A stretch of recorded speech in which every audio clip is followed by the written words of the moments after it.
Il était une fois deux pays voisins, tellement liés par l'histoire qu'ils ont décidé de proclamer leur indépendance côte à côte à 2 jours d'intervalle, le 5 août 1960 pour l'un et le 7 août 1960 pour l'autre. Ces deux pays, l'un a connu des moments difficiles et incertains il y a une décennie de cela, l'autre vit actuellement des moments difficiles et s'interroge sur son avenir. À l'occasion de la commémoration des 62 ans d'indépendance des deux pays, intervenue le vendredi pour l'un, c'est-à-dire le Burkina Faso, et le dimanche pour l'autre, c'est-à-dire la Côte d'Ivoire, il est important de rappeler l'histoire des deux acteurs majeurs qui ont marqué et posé les fondements de ces deux pays. Il s'agit des présidents Daniel Wezen Coulibaly et Félix Houphouët-Boigny, tous deux fondateurs du Rassemblement démocratique africain en 1946.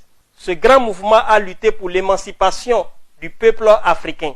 Il était une fois le Burkina Faso et la Côte d'Ivoire. Il était une fois la Haute-Volta et la Côte d'Ivoire. Il était une fois de 1932 à 1947 la Haute-Côte d'Ivoire et la Basse-Côte d'Ivoire, où voltaïques et ivoiriens étaient tous ivoiriens. Il était une fois une rencontre historique entre Daniel Wezen Coulibaly et Félix Houphouët-Boigny en septembre 1945 à Agoville, en Côte d'Ivoire, par l'entremise d'un ami commun, Doudou Gueye. Ce jour-là, le médecin de 40 ans Félix Houphouët-Boigny sollicite le soutien de l'enseignant de 36 ans Daniel Wezen Coulibaly pour sa candidature à l'Assemblée nationale française, pour le compte de la Haute-Côte d'Ivoire et de la Basse-Côte d'Ivoire. Il était une fois le début de la vie politique en Afrique noire, marqué par l'élection de Félix Houphouët-Boigny comme tout premier député de la Haute et de la Basse-Côte d'Ivoire à l'Assemblée nationale française avec le soutien déterminant de Daniel Wezen Coulibaly. À l'Assemblée nationale française, le député Félix Houphouët-Boigny obtient l'abolition du travail forcé au grand bonheur des populations africaines. Les deux hommes, Daniel Wezen Coulibaly et Félix Houphouët-Boigny, et d'autres camarades créent le Parti démocratique de Côte d'Ivoire, PDCI, le 9 avril 1946 à Abidjan. À partir de mai 1946, Daniel Wezen Coulibaly crée plusieurs sous-sections du PDCI dans plusieurs localités de la Haute-Volta. À la création du Rassemblement démocratique africain RDA, le 21 octobre 1946, Félix Houphouët-Boigny est élu président et Daniel Wezen Coulibaly, secrétaire politique chargé de la coordination des activités du mouvement. À ce titre, Daniel Wezen Coulibaly sillonne toute l'Afrique occidentale française pour installer les différentes sections du RDA.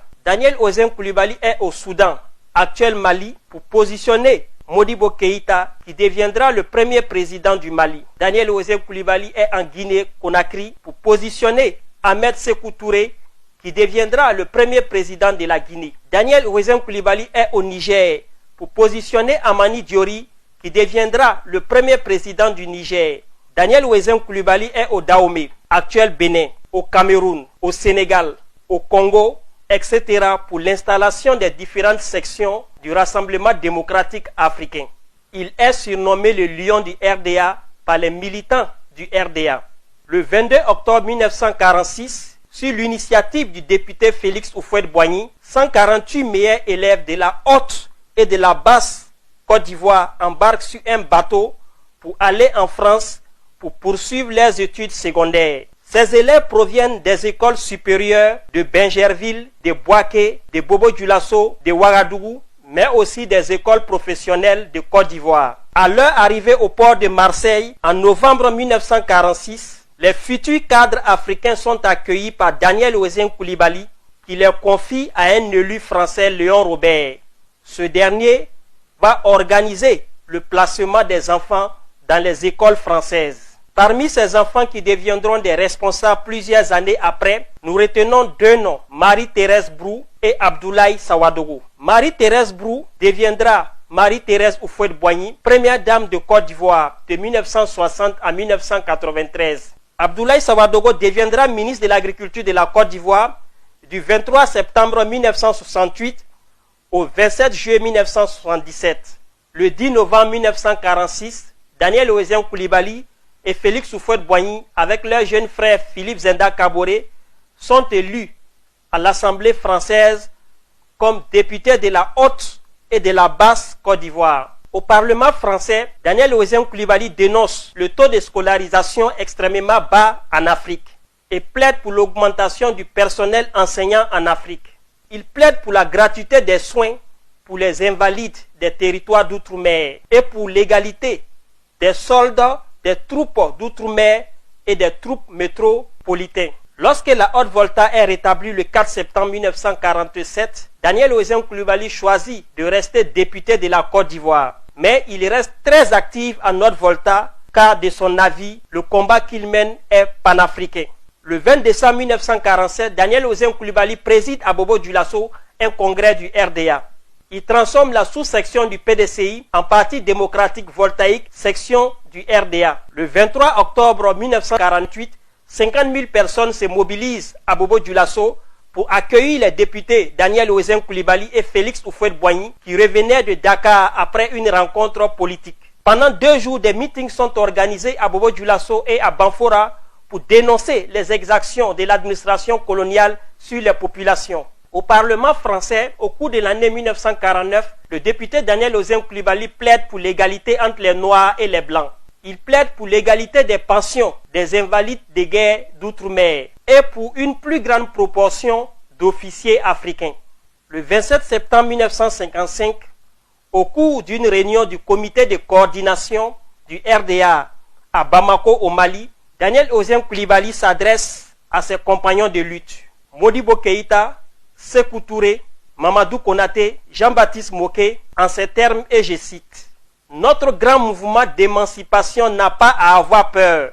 Il a déjà traversé des tempêtes sans sombrer parce qu'il porte la boussole de l'Afrique et qu'il plane au-dessus du mesquin. » Fin de citation. En 1956, des acteurs politiques voltaïques, notamment Gérard Kango Ouédraogo et Joseph Konombo, se rendent en Côte d'Ivoire pour réclamer le retour de Daniel Ouzin Coulibaly sur la scène politique voltaïque. Face à cette réclamation insistante, Daniel Ouzin Coulibaly répond, et je cite: « J'ai été élu en Côte d'Ivoire à un moment donné où mon pays faisait partie intégrante de la Côte d'Ivoire. En Haute-Volta, le gouverneur Mouragues a empêché toute voix libérale de s'exprimer. Et depuis, la Côte d'Ivoire a accepté de me donner un mandat de député, de sénateur, de conseiller territorial. Ce sera ingrat aujourd'hui de ma part d'aller dire à la Côte d'Ivoire, maintenant que d'autres horizons se présentent, je vais partir.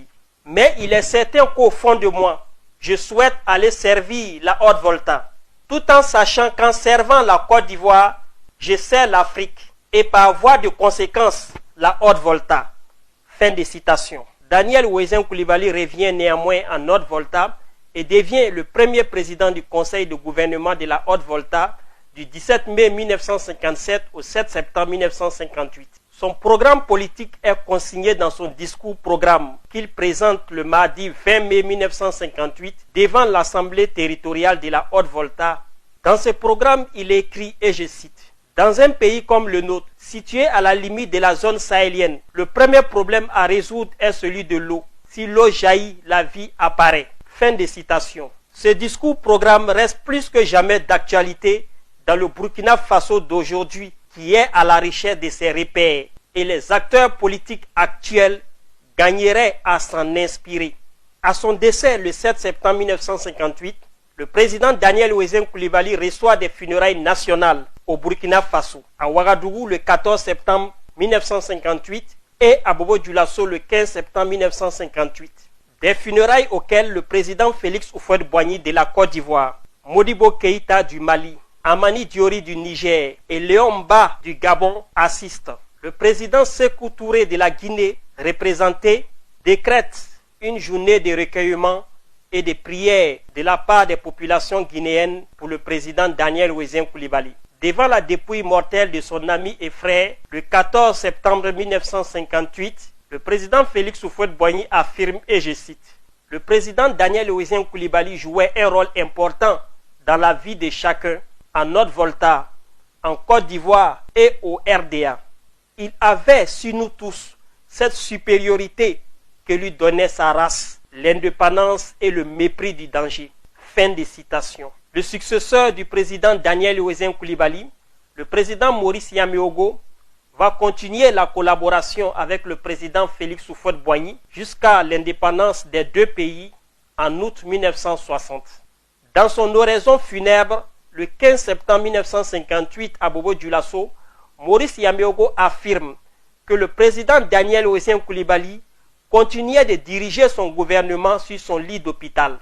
Le président Maurice Yameogo affirme que le 2 septembre 1958, le président Daniel Oessien Coulibaly leur posa des questions sur l'état d'avancement des travaux de construction de l'hôpital de Ouagadougou, sur l'édification de la radiodiffusion de la Haute-Volta et sur les démarches auprès du bureau minier de la France d'outre-mer en vue des études sur le terrain.